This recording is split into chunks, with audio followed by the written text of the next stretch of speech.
Selamat siang saudaraku dan shalom. Bersyukur hari ini kita dipertemukan kembali di dalam Misbah Keluarga. Dan hari ini kita bersyukur bahwa segala sesuatu yang baik, yang buruk apapun itu yang telah terjadi di dalam kehidupan kita, marilah kita tetap bersyukur kepada Tuhan. Dan bila saat ini kita mau menenangkan jiwa kita sebentar untuk memuji dan menyembah nama Tuhan. Terima kasih Tuhan, terima kasih Yesus. Biarlah saat yang indah ini Tuhan,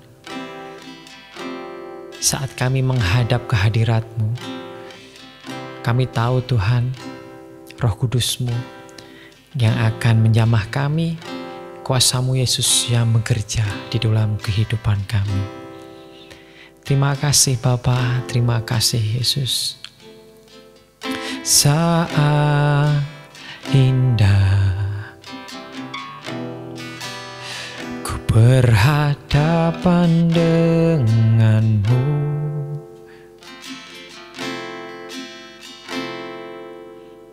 memandang wajahmu, Yesus kekasih jiwaku.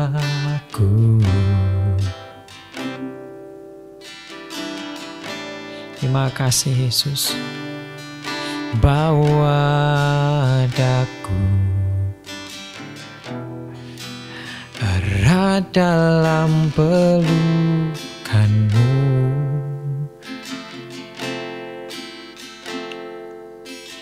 menikmati kasih dan indahnya hadirat-Mu.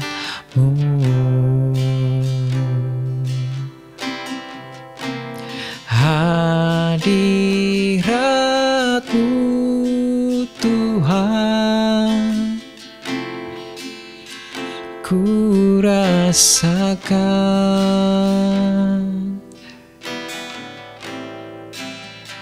kekudusan-Mu Bapa, penuhiku.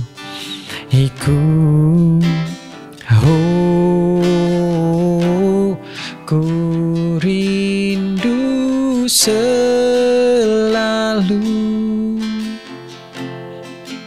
diam dalam bait-Mu, menikmati kasih-Mu, anugerah-Mu. Hadirat-Mu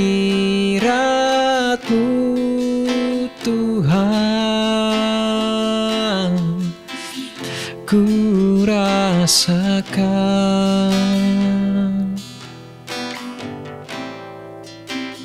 kekudusan-Mu Bapa, penuhiku.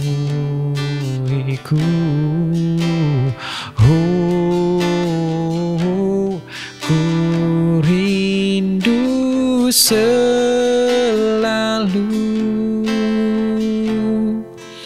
diam dalam bait-Mu, menikmati kasih anugerah-Mu.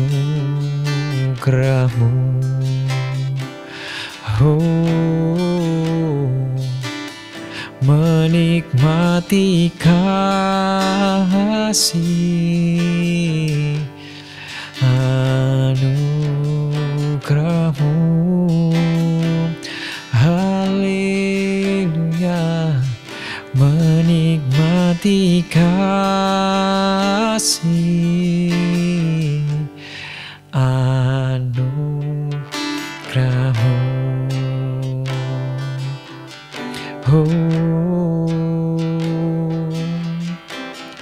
Kasih-Mu bagi kami Tuhan, yang tidak pernah habis-habisnya Tuhan, sehingga kami bisa menikmati hadirat-Mu setiap kehidupan kami. Engkau Allah yang mengasihi kami. Kami bersyukur Bapa buat siang hari ini atas kesempatan hidup yang Kau telah berikan kepada kami. Dan biarlah hari ini Tuhan, kami mau mengikuti segala firman-Mu, segala petunjuk-Mu di dalam kehidupan kami. Dan biarlah apapun yang sudah kami kerjakan pada hari ini Tuhan, biarlah Engkau berkati kami. Dan sebentar Tuhan, firman-Mu akan dibagikan. Biarlah Engkau pakai hamba ini yang bukan apa-apa untuk menyampaikan sebagian dari firman-Mu, sehingga firman-Mu ini menjadi kekuatan, menjadi pengertian lebih lagi bagi orang-orang yang mendengarkan channel ini. Terima kasih Yesus, terima kasih Horus. Kami bersyukur buat siang hari ini. Hanya dalam nama Yesus kami berdoa dan mengucap syukur. Amin. Selamat siang saudaraku dan shalom semuanya. Hari ini kita berjumpa kembali di dalam channel ini Misbah Keluarga, di mana kita tetap terus belajar untuk mengerti lagi tentang firman Allah. Dan Tuhan hari ini telah memberikan kesempatan kepada saya dan saudara untuk bisa berkumpul walaupun secara online, tetapi biarlah kasih setia Tuhan, Roh Kudus Tuhan bekerja saat ini di dalam kehidupan saya dan saudara. Melanjutkan pasal yang kemarin kita sudah belajar tentang Matius pasal yang pertama. Sekarang kita akan melanjutkan di Matius pasal 2, di mana ada beberapa bab yang tidak bisa terpisahkan. Maka dari itu saya akan singkat atau sedikit menjelaskan tentang Matius pasal 2 ini, yang dimana ada 4 bab, yaitu orang Majus dari timur, penyingkiran Mesir, terus pembunuhan anak-anak di Bethlehem, terus juga kembali ke Mesir. Dan itu perikop yang tidak bisa terpisahkan, karena itu satu kesatuan dalam pasal ini. Dan pada waktu itu orang Majus dari seberang, dari timur, mengetahui bahwa ada seorang raja yang lahir, di mana ya pada waktu itu memang suatu hal yang dinanti-nantikan oleh semua bangsa yang mengetahui tentang firman Tuhan. Dan pada waktu itu orang Majus datang ke Yerusalem. Sebelumnya atau mungkin kita tahu bahwa, mungkin yang belum tahu juga, bahwa orang Majus itu adalah bisa dikatakan adalah seorang yang bijak, bisa juga seorang yang baik, seorang raja, atau mungkin seseorang yang berada di dalam sebuah kerajaan, bisa dikatakan ya bekerja di dalam suatu kerajaan. Kalau orang yang bekerja di suatu kerajaan itu biasanya orang yang pintar ya, dan juga bisa dikatakan seorang pendeta. Dan orang Majus ini juga pintar dalam bidang astrologi pada waktu Persia kuno. Jadi soal perbintangan, soal apa namanya? Ya, soal perbintangan mereka ini orang yang pintar, memang dia ahli di bidang itu. Tetapi pada waktu itu ada kesalahan. Apa sih kesalahannya? Nah, di dalam ayat yang 1 sampai ke dalam ayat yang 12 dikatakan bahwa disebutkan bahwa pada waktu itu orang Majus datang ke dalam kota Yerusalem. Dia menyanyikan, di manakah sih dia, seorang raja yang baru dilahirkan. Wah, semua orang bangsa di kota Yerusalem ini kaget, karena mereka hanya tahu raja pada saat itu yang memerintah hanya Raja Herodes. Dan perkataan itu terdengar sampai ke telinga Raja Herodes. Dan kita tahu bahwa Raja Herodes ini adalah raja yang kejam. Kemudian mendengar itu terkejutlah juga seluruh, bukan hanya Herodes tapi seluruh bangsa, seluruh kota rakyat Yerusalem ini. Wah, ternyata ada raja yang lahir tuh. Kemudian Raja Herodes mengumpulkan imam kepala pada ayat yang keempat, imam kepala, ahli Taurat, bangsa Yahudi lalu diminta keterangan di manakah Mesias itu dilahirkan. Yesus bisa dikatakan pada waktu itu bukan hanya sekedar raja, juga Mesias. Dan memang sudah dinubuatkan. Mereka berkata memang sudah dinubuatkan pada di tanah Bethlehem tanah Yehuda, karena ada ditulis, dan engkau Bethlehem tanah Yehuda, engkau sekali-sekali bukanlah yang terkecil di antara mereka yang memerintah, karena padamulah akan bangkit seorang pemimpin yang akan menggembalakan umatku Israel. Bukan hanya memimpin, bukan hanya menggembalakan, tapi yang menjadi penebus dosa bangsa Israel.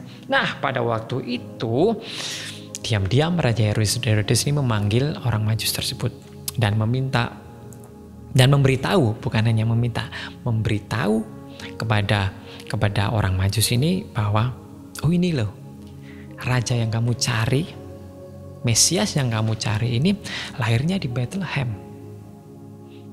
Kemudian pergilah mereka, tetapi sebelumnya Herodes bilang atau berkata kepada orang Majus ini bahwa kalau kamu sudah mendapati raja itu, beritahukanlah kepadaku supaya aku juga menyembah dia. Apakah ini kalimat yang benar-benar dalam hati? Tentu tidak. Dia ingin berbuat kejam kepada Yesus yang pada waktu itu sudah lahir. Dia tidak ingin disaingi. Nah, saya membaca juga referensi buku lain bahwa Herodes ini adalah raja yang tidak ingin disaingi. Apabila ada yang ingin menyaingi dia pasti akan membunuhnya. Ataupun musuh-musuh dia pasti akan langsung membunuhnya. Maka dari itu Raja Herodes ini terkenal raja yang kejam. Maka dari itu tidak mungkinlah seorang Herodes ini mau menyembah raja yang sudah dilahirkan tersebut. Tetapi orang Majus ini tidak tahu, karena di seberang sana tidak terdengar, tidak tahu apa sih, gimana sih sifat-sifat Raja Herodes ini. Nah, kemudian benar bertemulah mereka dengan Yesus, dan akhirnya mereka mempersembahkan persembahan yang sudah dibawanya berupa emas, kemenyan, dan mur, dan mereka menyembah Yesus. Tetapi dalam mimpi mereka diperingatkan untuk supaya tidak kembali ke Herodes, tetapi pulang ke negerinya melalui jalan lain. Nah, kemudian setelah itu mereka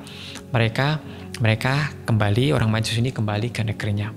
Tetapi pada waktu itu nampaklah malaikat Tuhan kepada Yesus dalam mimpi, bangunlah,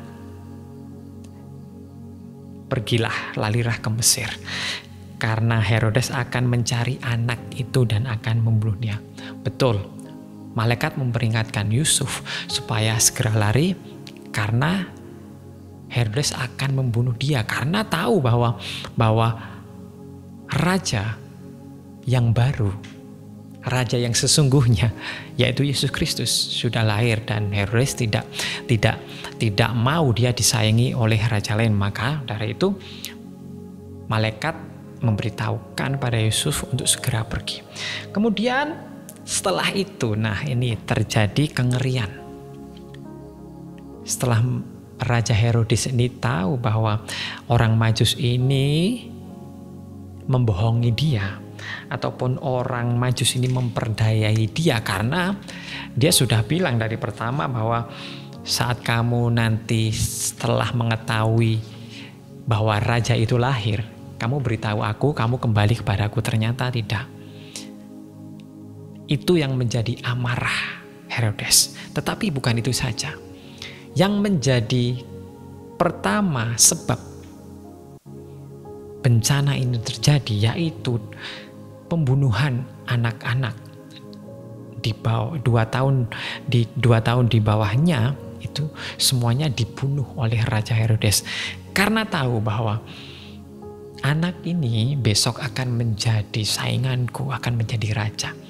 Jadi semua anak laki-laki yang berumur 2 tahun ke bawah dibunuhnya di Bethlehem. Wah, ini sungguh mengerikan. Mungkin kita membaca ini biasa saja, tetapi pada waktu itu terjadi bencana yang sangat mengerikan hanya karena kesalahan memberikan informasi atau kesalahan dari orang Majus. Bisa dikatakan seperti itu. Coba kalau orang Majus tidak pergi ke Yerusalem, mungkin pergi ke kota sebelahnya ataupun kota yang lain mempertanyakan di manakah sih raja itu. Tetapi dia pergi ke Yerusalem di mana Raja Herodes ini bertahta.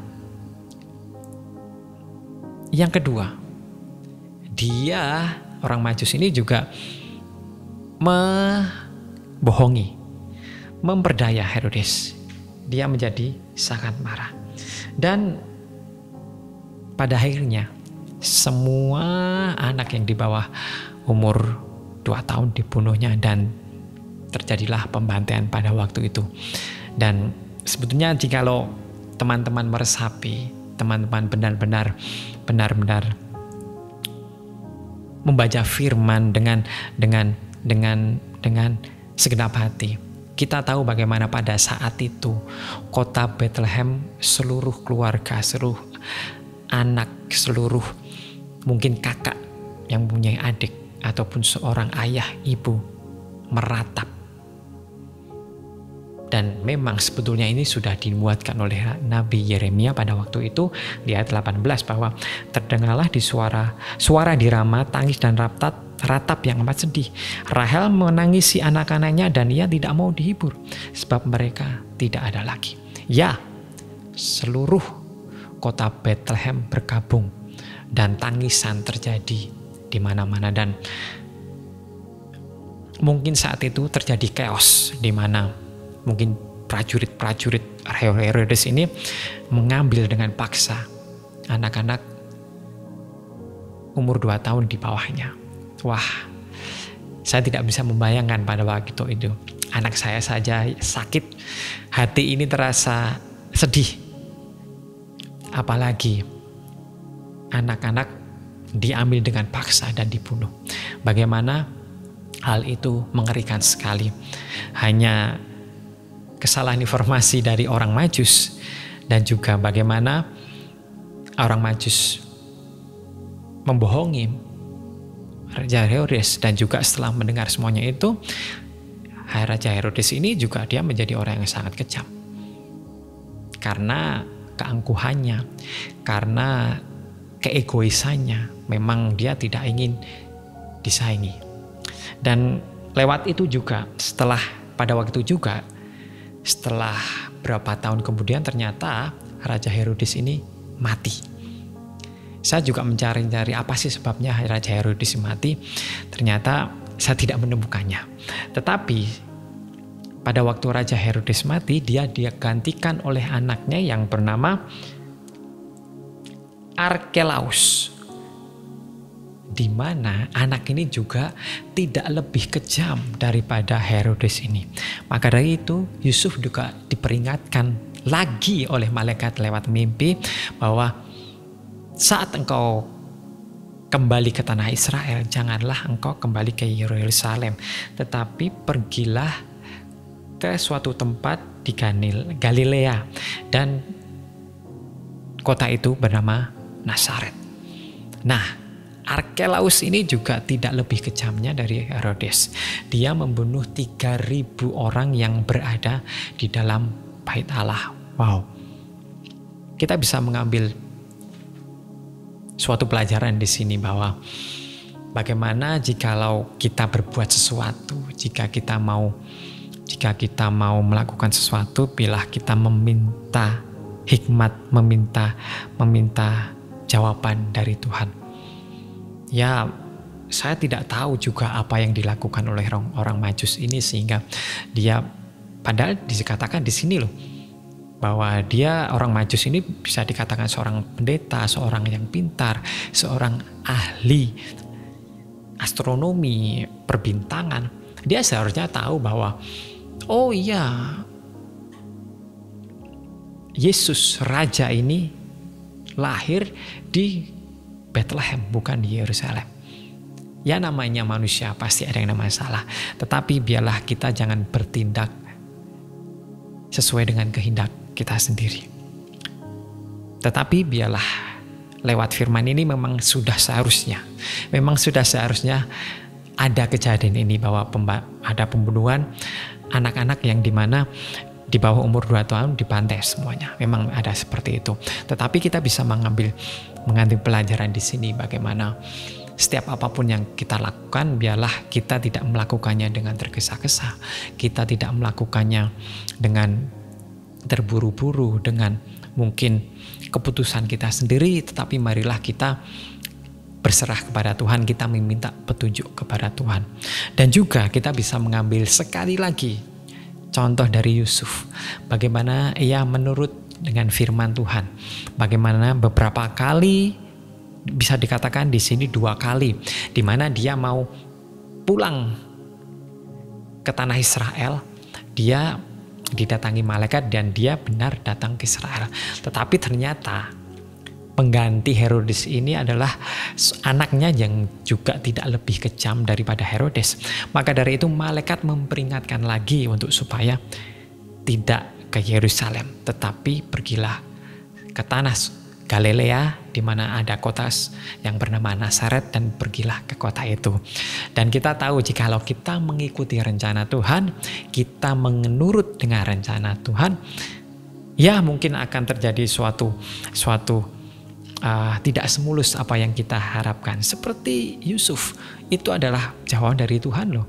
Pergilah kamu ke tanah Yerusalem. Pada waktu itu mungkin Yusuf menang, wah aku kembali ke kota kelahiranku, di mana saat itu dia pergi ke tanah pengasingan atau tanah ke bangsa lain, yaitu Mesir. Akhirnya dia kembali, tetapi dia diperingatkan lagi, waduh kok aku tidak boleh kembali. Ternyata di balik semua itu adalah ada sesuatu hal yang baik untuk keluarga Yusuf ini, bahwa kalau dia kembali ke Yerusalem mungkin dia akan dibunuh, mungkin dia akan disiksa. Maka dari itu dia menuruti kata malaikat dan tidak kembali ke Yerusalem, tetapi ke Nazaret. Nah, mari dengan pelajaran ini di Matius 2 ini, biarlah kita tetap terus sekali lagi mengikuti rencana Tuhan, minta jawaban kepada Tuhan. Dan juga apabila kita mau bertindak, biarlah kita bertindak dengan berhati-hati, minta petunjuk Tuhan. Dan biarlah Tuhan yang pimpin di dalam kehidupan kita apa yang akan kita lakukan ke depannya. Dan marilah sekarang ini kita ada Roh Kudus yang memimpin. Minta Tuhan Roh Kudus untuk supaya saat kita melakukan apapun, mengambil keputusan, melakukan tindakan, biarlah Roh Kudus juga bekerja di dalam kehidupan kita, sehingga apa keputusan apapun yang kita ambil itu adalah suatu keputusan yang baik untuk kita, untuk keluarga kita, untuk teman-teman kita, untuk orang terdekat kita. Nah, Matius 2 biarlah menjadi pedoman hidup di dalam kehidupan saudara-saudara, sehingga apapun yang menjadi mungkin saat ini yang teman-teman kerjakan, biarlah serahkanlah kepada Tuhan. Dan apabila Tuhan berjalan dengan kalian, ada Roh Kudus di dalam kehidupan kalian, mungkin di perjalanan kalian tidak seenak yang kalian inginkan, tetapi jikalau kita bersama Tuhan, semuanya akan terasa ringan dan semuanya akan terasa tidak berat. Amin. Mari kita berdoa. Bapak, kami bersyukur buat siang hari ini kami telah mempelajari Matius pasal 2, di mana kami mau belajar Tuhan untuk dalam bertindak, dalam bekerja, dalam apapun yang kami lakukan, supaya kami berhati-hati, supaya tidak mencelakakan orang lain, supaya tidak membuat orang lain juga menjadi ikut dalam hal yang buruk, ataupun orang lain atau keluarga kita tidak mengalami suatu hal yang tidak mengenakan, tetapi biarlah apa yang akan kami putuskan, apa yang akan kami kerjakan ke depannya, biarlah Engkau pimpin kami. Roh Kudus-Mu yang memimpin kami. Dan Tuhan, berikan suatu petunjuk arah supaya kami dapat melangkah dengan benar. Dan kami tahu Tuhan, apabila itu petunjuk-Mu, biarlah kami melakukan dengan segenap hati kami. Dan apapun yang akan kami lakukan bila Roh Kudus-Mu yang memimpin, kami percaya Tuhan, segalanya akan menjadi baik. Dan terima kasih Bapa, kami percayakan segala hari depan kami ke dalam tangan-Mu, karena kami percaya Tuhan, hari setiap hari, masa depan yang akan kami jalani, Engkau yang memilikinya dan Engkau akan memberikan yang terbaik bagi kami. Terima kasih Bapa, terima kasih Yesus, terima kasih Roh Kudus. Kami bersyukur buat firman siang hari ini, biarlah firman hari ini menjadi pedoman hidup bagi kami. Terima kasih Bapa, Engkaulah yang menjadi juru selamat dan penebus di dalam kehidupan kami. Haleluya, haleluya, amin. Shalom, selamat siang, selamat beraktivitas kembali. Tuhan Yesus memberkati.